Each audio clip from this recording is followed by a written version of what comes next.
Қайырлы таң, құрметті көрермендер. Мынау ергежейлі ағаш, алма ағашы. Бойы мынандай. Бойымен бір 2 метрге барады бойы. Мына жерде түйнектер бар. Мына жерде 5 алма. Мына бір бұтақтың өзіне қараңыздар қанша алма бар.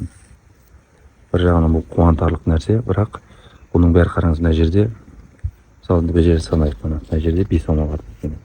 Енді қараңыз, әрқайсысының мына жұдырығындай болатын болса, бұл жерге сия ма, бесеу.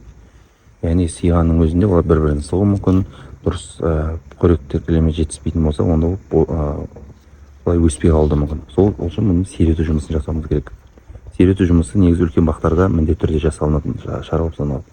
Міне бұл жерде біз не істейміз? Нәрі бесеу көрсек, бұны біз үшеуін қалдырайық. Үшеуін қалдырайық, оңай жоқпен қалдырамыз. Біреу, екеу. Мына жермен үшеу қалды.